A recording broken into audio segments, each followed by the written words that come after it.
Here from Well Without Wine. I hope you're good. Thanks for checking this out. Today I'm going to talk about triggers. I'll talk for about 10 minutes, and then if you have any questions, be delighted to look at those with you later. Just stick them in the box, and maybe in the comments box also write what your trigger is, and we can have a look at that.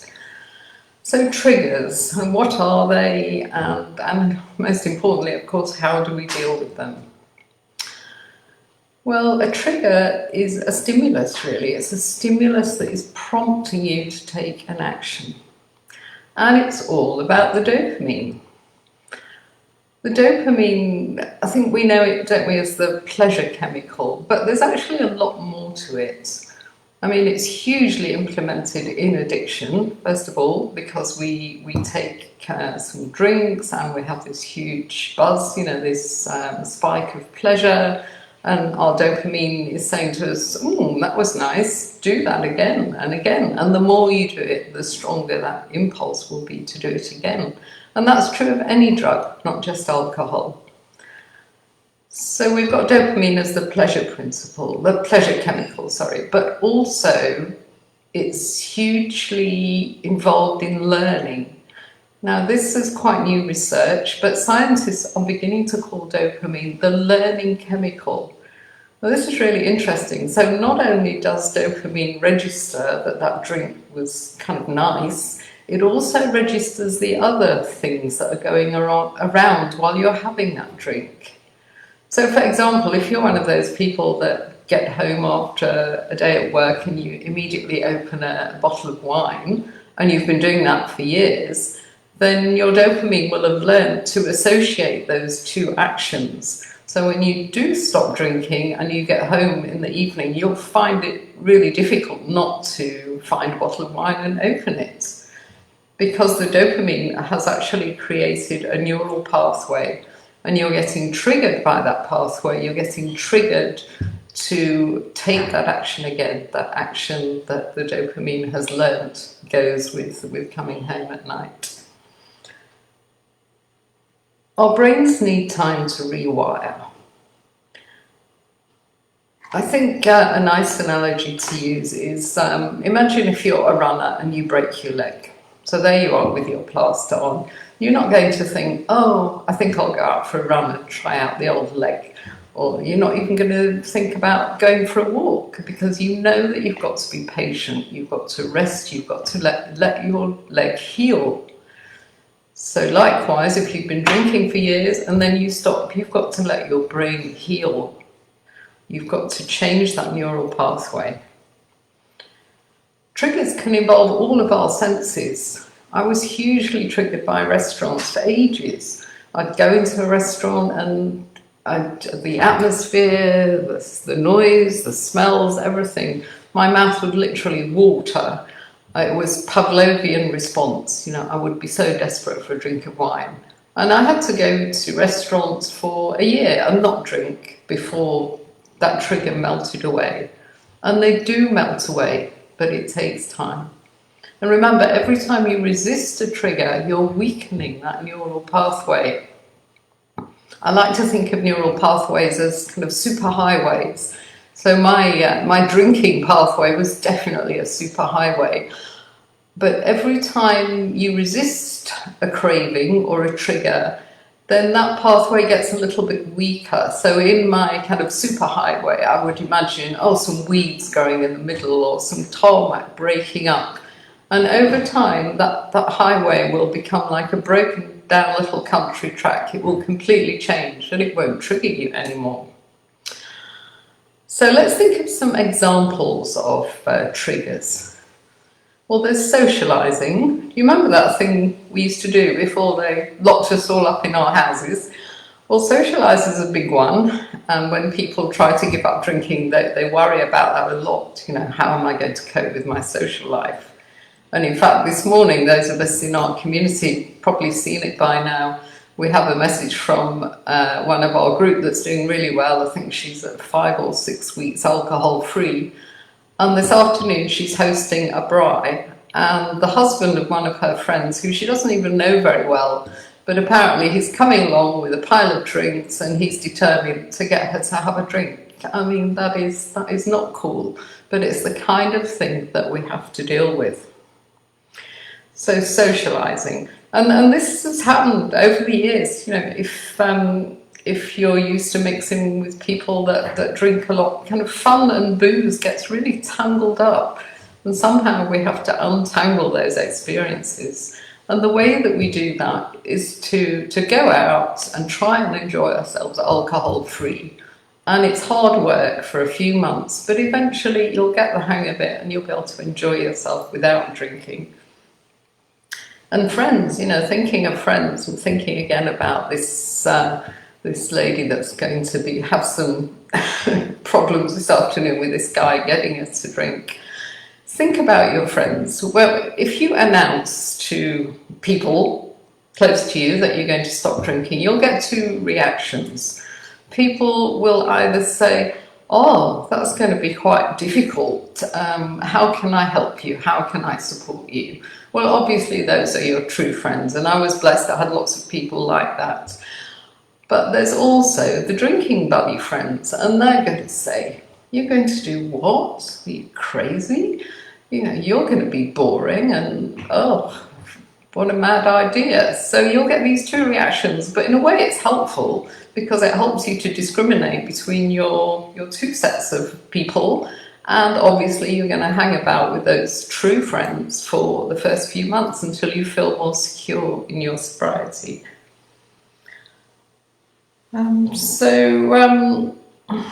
Yeah, thinking about, let's go back to what a trigger is. A trigger is a stimulus that prompts an action. So rather than acting, which is, I remember once I'd just been alcohol-free for a short time, and I walked into a function, you know, kind of work function, and I'd been offered a glass of champagne, and I'd practically drunk it before I remembered that I didn't drink anymore. So what you need to do is the minute you sense that trigger, just pause. And as my pal Lynette is so fond of saying, what you need to do then is you need to get curious. What is going on here? Why am I getting this feeling of agitation? Well, there's an acronym that you probably know that I think is really helpful to analyze what is going on. And that acronym is HALT.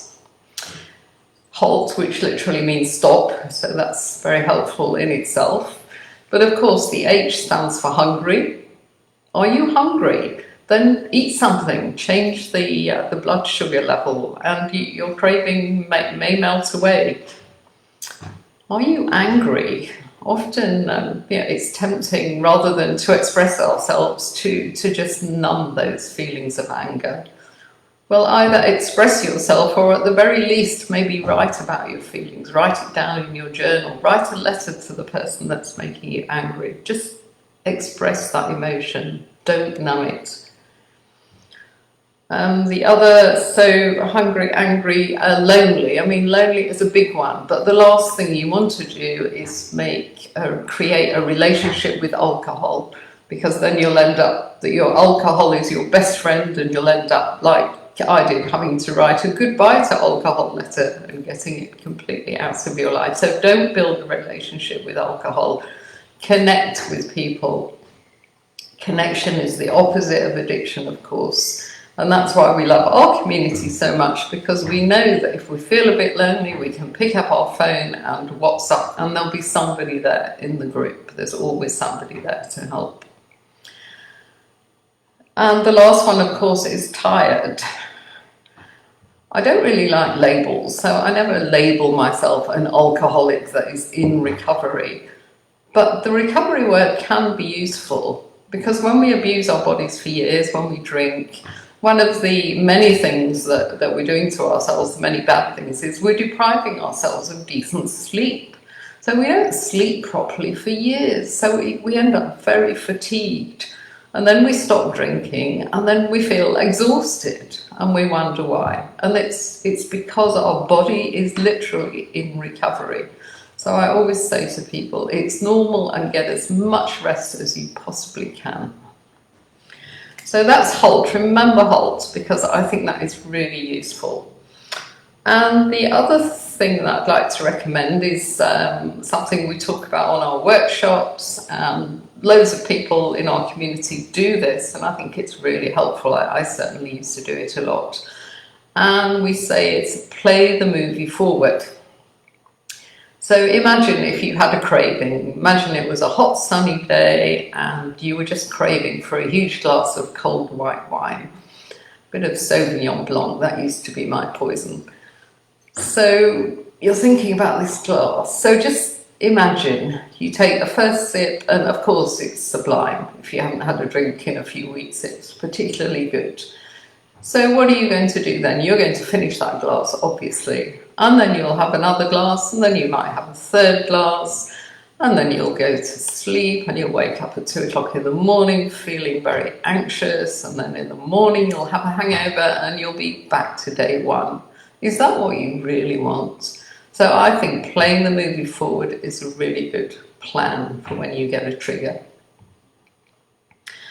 So remember, a trigger is just a neurochemical reaction. It's a stimulus to act, but you don't have to act. And the more that you ignore the cravings, the more that you overcome those cravings, because they will go away reasonably quickly. But just find strategies to push them away, and then that neural pathway, the drinking neural pathway, that superhighway that you've built over the years, it will gradually become weaker and weaker. And what you really want to do is build an alcohol-free superhighway, a new neural pathway, and that's what happens when you stop drinking. So if you'd like a bit of help to do that, don't forget that we're starting our annual Sober Spring on the 1st of September. That's our third Sober Spring now. And although the support doesn't start until the 1st of September, we've already opened the WhatsApp group, and we've got a few people on there who are already preparing and chatting and getting to know each other, ready for the big day, which is the 1st of September. And that Sober Spring is pretty magical because it lasts for 66 days. And research has shown us that in 66 days you can build a new neural pathway. So we've actually released a podcast this morning. I think it came out at 10 a.m. It should be on the Facebook page by now. And it's the experience of one of our community shares who did Sober Spring, and it literally changed her life. She doesn't drink at all now. But it's a really interesting experiment to do, even if you don't want to give up drinking completely, just to give your body a break. Alcohol is so toxic, just taking a break, even for a period like 66 days, will do wonders for your general mental and physical health. Okay, so I think that's all I wanted to say. So let me have a look. Is there anybody out there? Has anybody said anything? We've got Di. Hello, Di. Hope to see you later on Zoom. Lynette, yes, dopamine. It's all about the dopamine. Socializing, big trigger. Carlin, amazing to have an alcohol-free version. Yep. Socializing. Yeah, well, we're all kind of let off the hook with the socializing a bit at the moment, but I remember, again, the lady in our community that's going to be harassed this afternoon. She was worried, wasn't she, about coming out of lockdown, and because she found it really easy not to drink in lockdown, and she was worried about when she starts socializing again. So I'm pretty sure she'll be strong this afternoon, and she knows that we're all rooting for her, and she's going to report back later. How much she preferred. Yeah, Lynette says a friend said to her that she preferred her drunk. Gosh, that's yeah, I got that as well. You get the oh well, you're no fun anymore, don't you? I mean, it's crazy, and it's usually the people that drink too much themselves that say this. Yeah, Lynette again. She felt alcohol would give her energy. I mean, it does for a very short time, and then you drop, you go down. It's Mapumi when she feels overwhelmed. So just when you next feel overwhelmed, Mapumi, just halt and process it. But I know you're doing really well, aren't you? I think you're done it at least a month now. So I'm looking forward to seeing you on Zoom later, playing the move forward. Oh, Anne-Marie. Hello, Anne-Marie. It's one of my friends in London who, yeah, thanks. Lovely to see you. We'll chat later. Yeah, okay. Well, I think that's it. So please listen to the podcast, which is Shez talking about Sober Spring Challenge. Check out our Sober Spring Challenge. It's on wellwithoutwine.com, our website. You can see it there. And yeah, I'll see our members. I'll see you on Zoom at 2:30. Okay, guys. Bye.